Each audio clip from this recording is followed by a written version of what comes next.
television actress Selena Li is a big name among fans of Hong Kong TV dramas, and now she's expanding her reach to another big city, yep, Singapore. That's right. Come February, she will debut in her first Singapore sitcom, although I have to correct that shortly, called Spouse for House, which will air on MediaCorp's Channel 5. It's the first time she will be acting in an English language series, so that's a big jump for her. Let's talk to her about how it's been going. Let's welcome actress Selena Li to the program. Good morning, Selena. Morning. Selena, sorry, first up, I said sitcom just there, but I have been informed it's actually a happy drama. Happy drama. Not a sitcom. There's a difference, though, is there?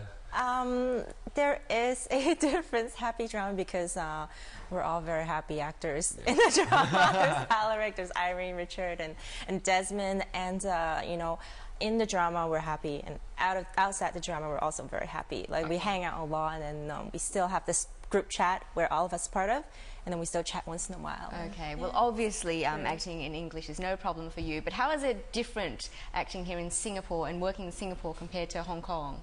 Actually, no, in English is my first time, so I couldn't really memorize my scripts properly in the beginning because I'm so used to memorizing in Cantonese. So it was a bit weird for me in the beginning. But in terms of filming, it's amazing in Singapore. I love it. I hope there's going to be... What's amazing about it?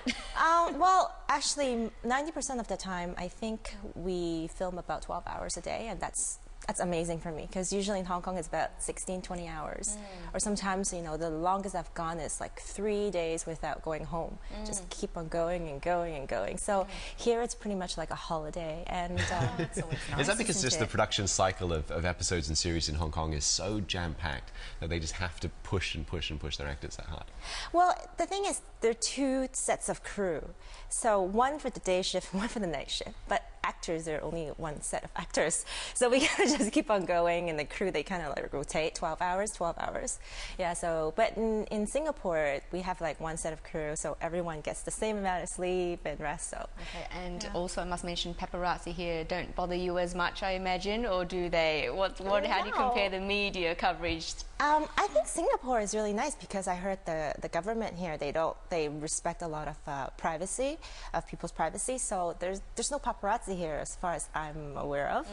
And well, if you haven't seen them, or they haven't been following you with cameras, because I understand, like back in Hong Kong, you've been the subject of quite a lot of paparazzi following and media interest in not just your work life but your personal life as well. Unfortunately, yeah, it's part of the job, but I just hope everyone could just look at these gossip magazines and entertainment news as entertainment only, because to be honest, I think about 90%, at least 90% of the stuff they've written about me, it's all fake. So I think what's real is my name, and my name's Selena, and the picture of you is accurate. and other than that, yeah, it's pretty much fabricated. Yeah, so. Even sometimes the pictures aren't accurate, right? So sometimes, yeah, if you're like hugging someone, they're like, oh, you're making out, you know?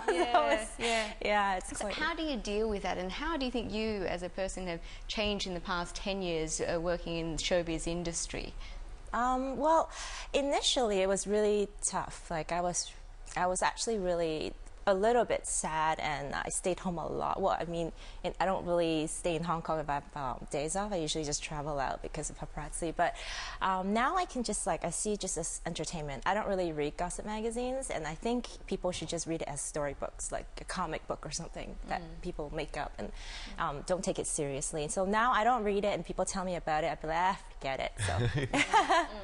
Do you often get questions, though? There must be situations where people close to you, like family members and stuff, and they can't help it. They're in a newsstand, or they see an article, or someone asks them about it. Is it true? Has this happened? Does that get frustrating for you when you know the truth, but maybe you haven't spoken to them, and then they're hearing sources from other places telling them what's going on, and it might not be something that you totally, want out there? Well, I'm very blessed. My family and my close friends, they all know me very well, so they don't even ask. Like, they read something, or they see someone tells them something, they'll be like, do you know her personally? Nope. Well, then it's not true, right? So then does it frustrate them, though? Because, I mean, they know you, they know you personally. They must get very frustrated when they see, like, lies and things that aren't true said about you. They must, like, want to come to your defense. Well, they do. When people try to say something, they do. I mean, it's natural to them because they want to protect me. But so far, they've been just very supportive, and they don't ask me, because they already know a lot of people be asking me, people who don't really know me very well, so they don't really give me any headache, or so it's really nice. Yeah. Let's talk about more important stuff, your Yes. career at the moment. Where do you think you're headed? What are your plans? Because at the moment you're kind of branching out overseas, away from Hong Kong. Is that where you intend to go? I'd love to explore, you know, more into Singapore for sure, right? I love Singapore.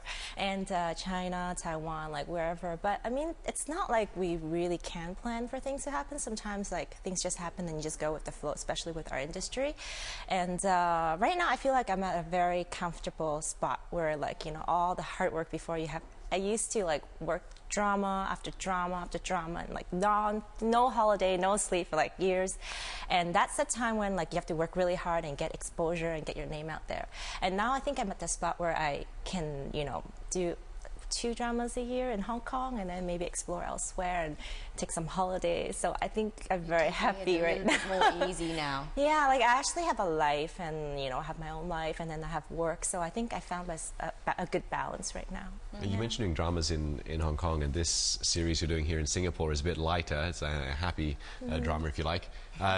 Is this the first time you're sort of branching into a more sort of comedy or more lighthearted sort of roles?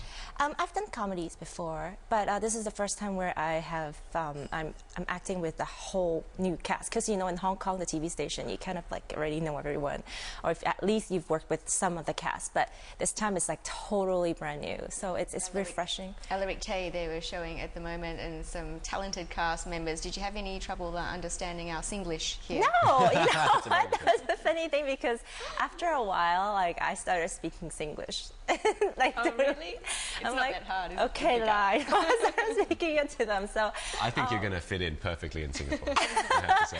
no, actually, I think Singlish is it makes the conversation or the sentences, everything a bit warmer. Like if you're just like, I'm okay, it sounds really rough, but you're like, oh, I'm okay lah. You know, it just sounds sweeter. Softer. Yeah.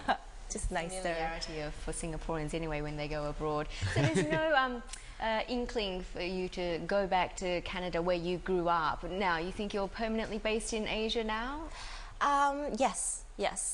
In Toronto, my mom is still in Toronto, but I visit sometimes, but it's actually really cold. Yeah, and I actually find, I don't know why, I grew up in Toronto.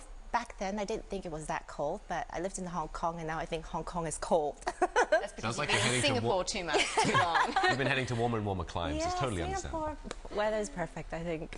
Yeah. Okay. Well, good. Thank you so much for coming in and sharing with us your story. Thank you so much. Yes, look forward to watching it. Selena Li, a TV star, speaking to us about her career in Hong Kong's fast-paced, highly competitive television industry. Now moved over to Singapore's fast-paced, highly competitive TV industry as well. That's right. Upcoming series Spouse for House, that'll premiere on MediaCorp Channel 5 on the 11th of February, just before Valentine's Day, I understand. So do stay tuned for that.